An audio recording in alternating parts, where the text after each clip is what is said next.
भारत की बेटी हूँ मैं, देखो मेरी शान। जीवन के हर क्षेत्र में किया देश का नाम। तूफानों से लड़कर ही खुद को सबल बनाया है। अबला नहीं सबला हूँ मैं, कोई रोक न पाया है। ऊंची उड़ान भरकर मैंने सबको ये दिखलाया है। बेटी को तुम कम मत समझो, बेटों सा फर्ज निभाया है। नमस्कार, सत श्री अकाल, आदाब। मैं आपकी अपनी होस्ट और दोस्त दीपशिखा स्वागत करती हूं आपका आपके अपने प्रोग्राम में, जिसका नाम है भारत की बेटी। जी हाँ, भारत की बेटी हमारा एक छोटा सा प्रयास है, एक छोटी सी कोशिश है, जिससे हम बच्चियों को, महिलाओं को सजग कर सकें, उन्हें आत्मनिर्भर बनने का मौका दे सकें। भारत की बेटी के हर एपिसोड में हमारी मुलाकात होती है कुछ ऐसी बच्चियों से, कुछ ऐसी महिलाओं से। हम जानते हैं उनके सफ़र की कहानी, उनके रियल लाइफ एक्सपीरियंसेस, उनकी मोटिवेशनल एक्सपीरियंसेस। कोशिश करते हैं कुछ ऐसे सवालों के जवाब ढूंढने का, कुछ ऐसी दुविधाओं के हल खोजने का, जिनसे प्रेरणा लेकर आप अपने जीवन में एक सही दिशा और सही विकल्प का चुनाव कर सकें। अगर अभी तक भी आपने हमारे चैनल को सब्सक्राइब नहीं किया है तो अभी हमें सब्सक्राइब करें, लाइक करें, शेयर करें और कमेंट कर कर अपने कीमती सुझाव हमसे शेयर ज़रूर करें। जी हाँ, और बेल आइकन को भी प्रेस करना ना भूलिएगा, जिससे आने वाले समय में हमारे प्रोग्राम भारत की बेटी से जुड़े हर नोटिफिकेशन, उसके एपिसोड्स की जानकारी आप तक पहुंचती रहे।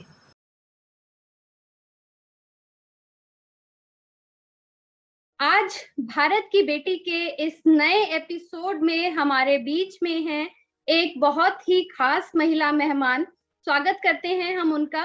मैं आपको उनके बारे में बता दूं, उनका नाम है महज 26 साल की गुरदीक्षा कौर। जी हाँ, she is at current she is working as she is working in a advertising agency as a copy supervisor. She has also got the chance to work with companies like Netflix, Spotify and Bumble. जी हाँ, और बहुत से इन companies के लिए उन्होंने award winning campaigns भी किए हैं। So, Gurdiksha, we welcome you among us on the new episode of Bharat Ki Beti. Welcome. Thank you. So nice to have you here. Thank you Gurdiksha, आपने हमारे लिए समय निकाला हमसे जुड़ने के लिए। आई एम श्योर आपसे शेयर किया हुआ जो एक्सपीरियंस है उससे मोटिवेशन लेकर काफी बच्चियों को जो है वो सही गाइडेंस भी जरूर मिलेगी। Thank you so much once again. Thank you. Gurdiksha, मैंने शायद आपके बारे में जो कुछ भी कहा वो बहुत ही कम होगा, तो हम चाहेंगे आप थोड़ा सा हमें अपने बारे में और बताएं। जी बिल्कुल बिल्कुल कम नहीं था। मैं गुरदीक्षा कौर हूँ, मैं 26 साल की हूँ। Currently I'm in Kanpur because of the COVID situation. I'm in my hometown. I'm staying with my parents. But normally मैं बॉम्बे में, मुंबई में रहती हूँ और एक एडवर्टाइजिंग एजेंसी में काम करती हूँ। I worked with DDB Mudra and Ogilvy in the past, which are two of the leading advertising agencies in India.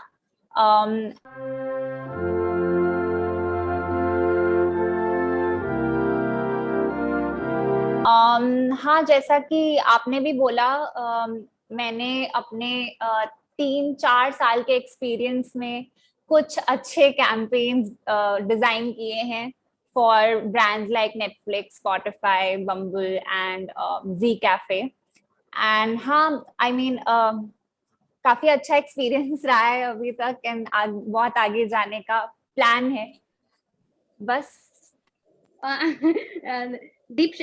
मैं आपसे ये भी जानना चाहूंगी कि जो आपका प्रोफेशन है, एक्चुअली आपका जो प्रोफाइल है स्पेसिफिकली, उसके बारे में थोड़ा सा हमें बताएं कि क्या काम रहता है इस प्रोफाइल में। श्योर। तो अभी मैं कॉपी सुपरवाइजर डेजिग्नेशन पे हूँ, पर शुरुआत कॉपीराइटर से की थी। जिनको नहीं कोई भी जानकारी है इस प्रोफेशन या फील्ड के बारे में, बेसिकली कॉपीराइटर का रोल ये होता है, आप कोई भी एड कैंपेन या किसी भी एक एड को लेते हैं, जो भी एड का कॉन्सेप्ट या आइडिया होता है, जो भी एड पे लाइन जाती है, वो एक कॉपीराइटर का काम होता है। copywriter and designers या copywriter and art directors work together to create campaigns. तो हाँ, जैसे अगर आप कोई टीवी कमर्शियल भी देखते हैं, जो लाइंस लिखी होती हैं, जो आइडिया होता है, जो कॉन्सेप्ट होता है, वो कॉपीराइटर का काम होता है.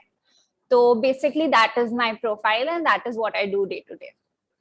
ओके, सो गुरदीक्षा, आपने how did you start this?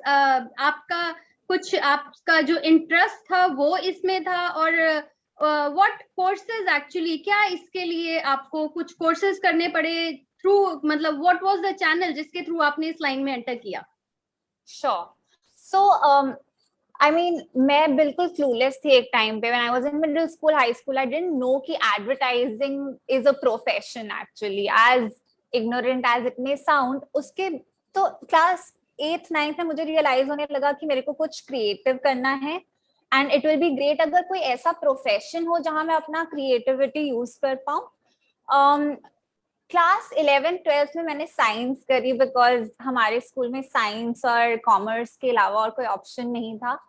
और उसके बाद भी मेरे को ये नहीं पता था कि एडवर्टाइजिंग एक प्रोफेशन है. तो फिर मैंने बीबीए किया इन ग्रेजुएशन. पर उसके बाद मेरे को रियलाइज होने लगा कि बीबीए के बाद जो नॉर्मल नौकरियां होती हैं वो मेरे लिए शायद नहीं है. तो मैंने एक काम किया. मैंने अपने पेरेंट्स को कहा कि मेरे को दिल्ली की एक टिकट बुक कराओ, और मैंने लिंक्डइन सर्च किया, और जितनी भी एडवर्टाइज, मतलब I used to write creative, and then जो भी जॉब्स निकलती थी, क्योंकि जॉब डिस्क्रिप्शन में कहीं ना कहीं क्रिएटिविटी वर्ड लिखा था, तो जहां जहां लिखा था दिल्ली में, and my elder sister lives in Delhi, तो वो जॉब्स को मैं अप्लाई करने लगी. एंड मैंने अप्लाई किया, एंड मैं कॉलेज के बाद सीधा मैंने बीबीए के बाद एक एजेंसी में अप्लाई किया जहां मेरा सिलेक्शन हो गया.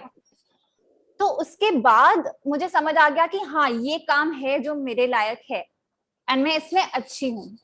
उसके बाद मुझे लगा कि क्योंकि मैंने ये काम कर लिया है, पर मेरे पास कोई एकेडमिक बैकिंग नहीं है इस काम के लिए, तो फिर मुझे थोड़ी रिसर्च के बाद पता चला कि माइका मुद्रा institute of communication in Ahmedabad is a great institute for this, जहाँ पे 1 साल का एक कोर्स होता है called crafting creative communication, CCC, जो कि जिसमें मैंने एनरोल किया, एंड थैंक गॉड मेरा सिलेक्शन हो गया. वहां पे 1 साल मतलब मेरे लिए लाइफ चेंजिंग था. It was very nice. I learn photography, I learn copy writing, her creativity के जितने पहलू होते हैं वो कवर किए गए. उस 1 साल के बाद मेरी प्लेसमेंट सीधा 22 फीट DDB मुद्रा बॉम्बे में हुई, और वो फिर चलता गया. बट आई वुड से कि रिसर्च बहुत जरूरी है, क्योंकि कई बार आपको पता भी नहीं होता कि जिसमें आप अच्छे हो वैसा कोई प्रोफेशन है भी. तो हाँ, ये जर्नी थी मेरी.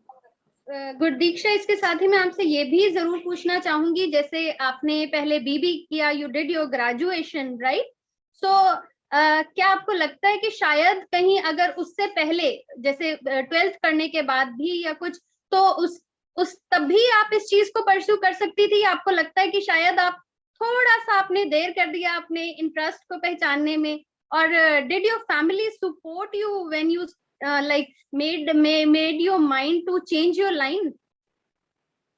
That's a very good question. Actually 12th के बाद I think मैं ये डिटेल स्पेसिफाई करना भूल गई, बट जब मैं बीबीए कर रही थी तब जब मेरे को कहीं ना कहीं at the back of my mind लग रहा था कि मैं कर तो रही हूँ पर मुझे ये नहीं करना है, and family was a little sceptical, क्योंकि मतलब I am from a small town and it's not very usual कि हम किसी को जानते हो जो एडवर्टाइजिंग में हो. It was not, none of our relatives कोई भी एडवर्टाइजिंग में नहीं है. तो जो आप कह रहे हो कि अगर 12th के बाद पता होता, मुझे लगता है मुझे शायद कभी ना पता होता 12th के बाद, क्योंकि कोई रास्ता ही नहीं दिख रहा था. पर जैसे कि मैंने कहा, I was very active on the internet since I was a child. तो मुझे एक फ्रीलांस प्रोजेक्ट मिला 12th के बाद. मैंने अपने पापा से जिद करके क्लास 11th में एक कैमरा लिया था, not a DSLR, semi DSLR, और मैं बहुत फोटोग्राफी करती रहती थी. तो एक फ्रीलांस प्रोजेक्ट मिला मेरे को 12th के बाद BBA कंटिन्यूएशन में, जिसमें they used to ask me to click pictures, self portraits, and send it to them, and they would send some money.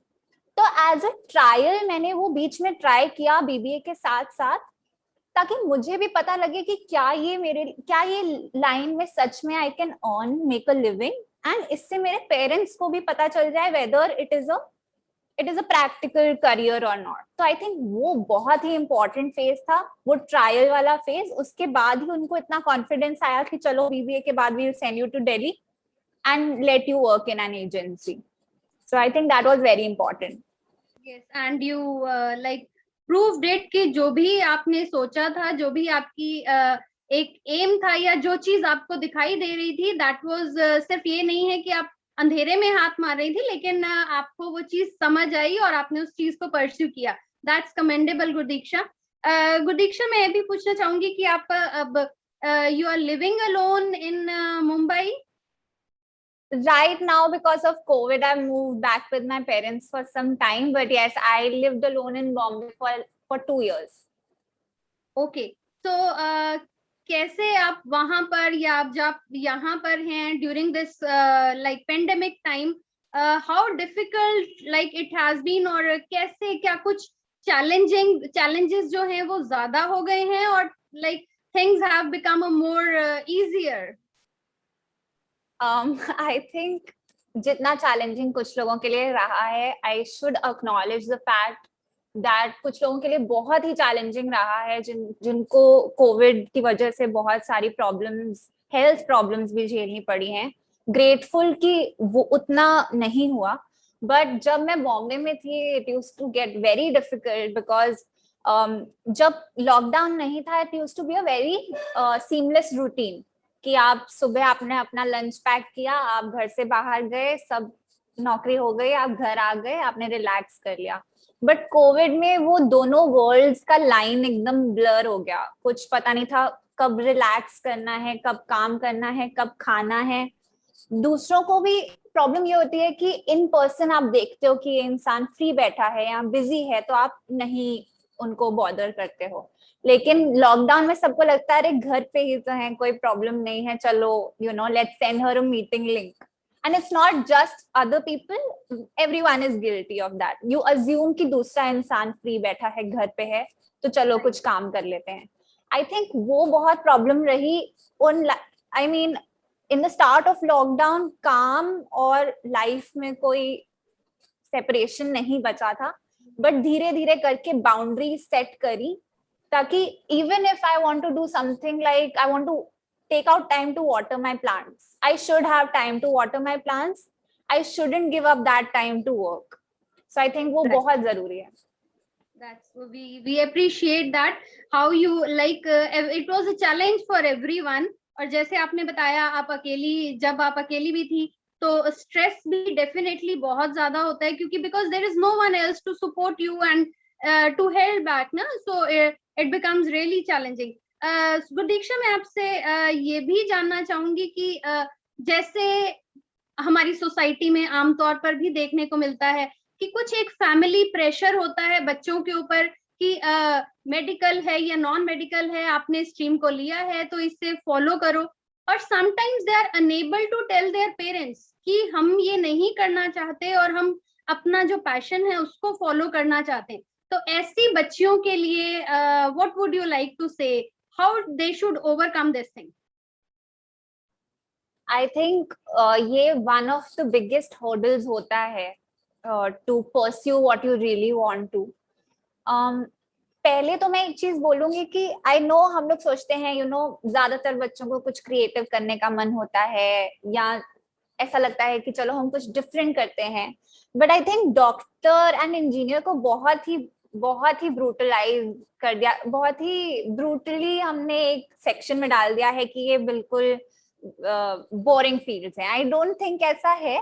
I think हर किसी का अपना बेंड ऑफ माइंड होता है, और अगर आपको डॉक्टर या इंजीनियर बनना है I think that's great, and I think doctor and engineers भी बहुत क्रिएटिव होते हैं।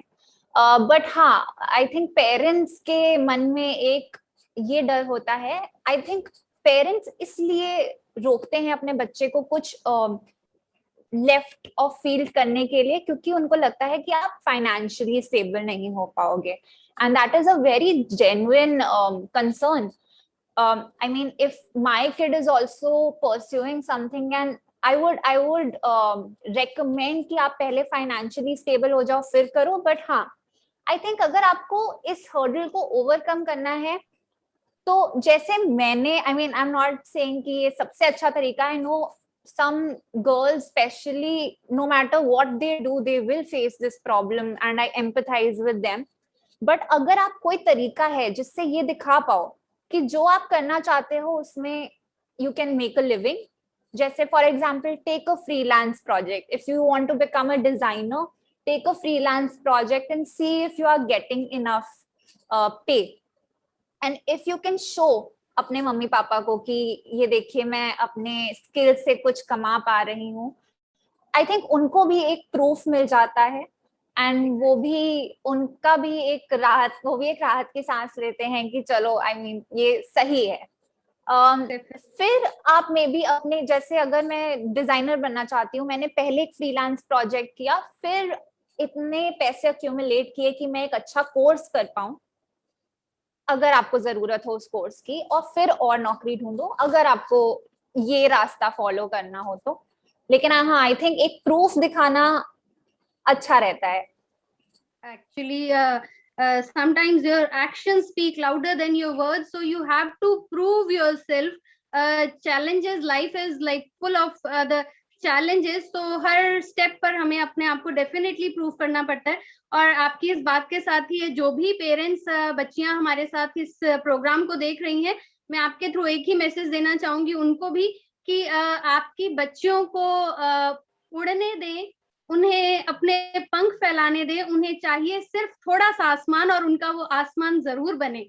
गुरदीक्षा, इसके साथ ही मैं आपसे ये भी पूछना चाहूंगी कि अपने आप को डी स्ट्रेस करने के लिए, अपने जो बिजी स्केड्यूल है और जो भी स्ट्रेस चल रहा है, what do you do? What are the things that keeps you going?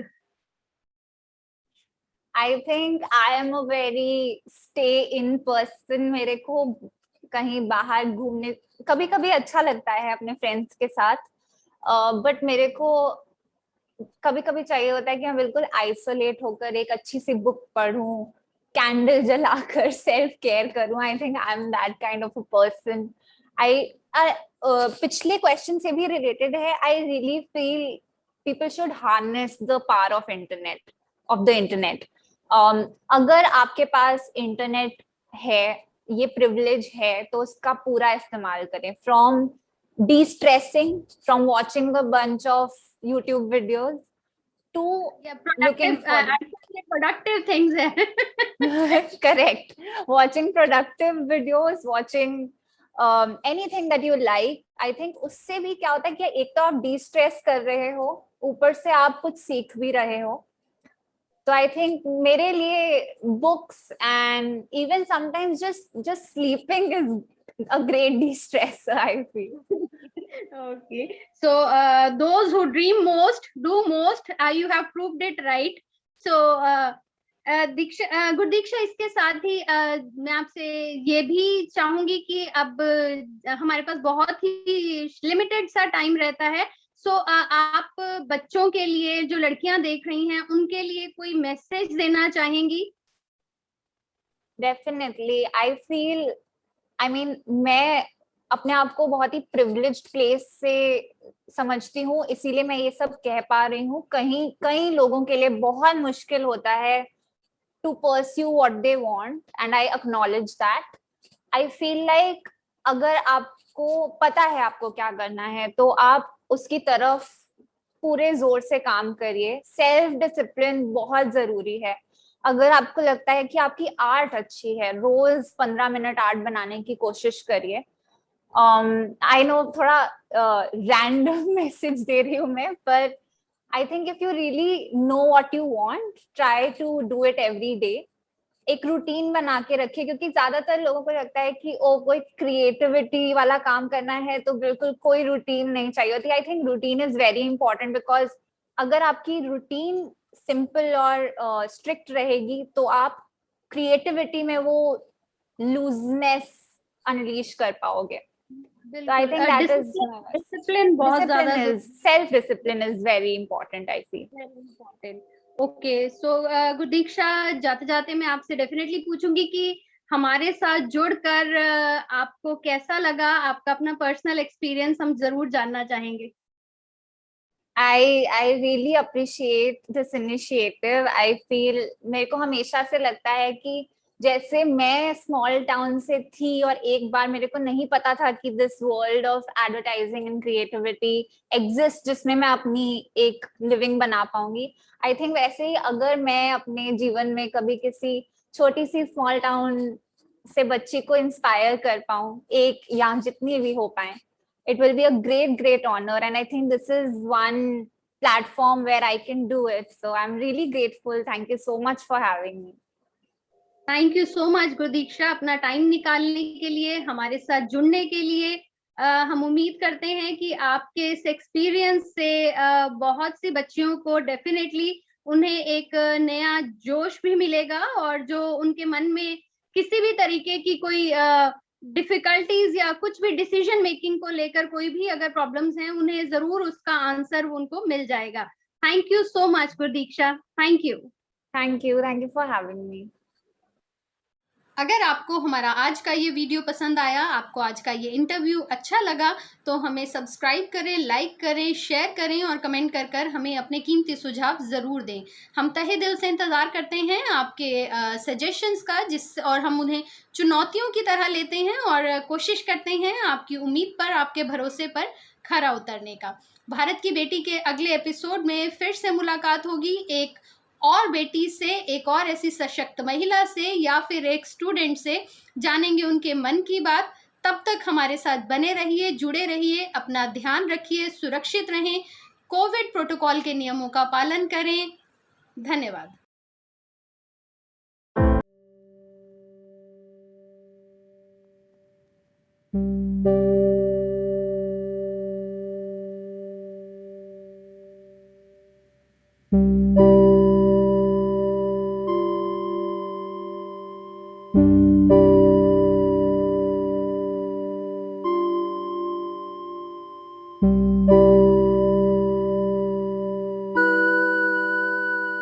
Thank you.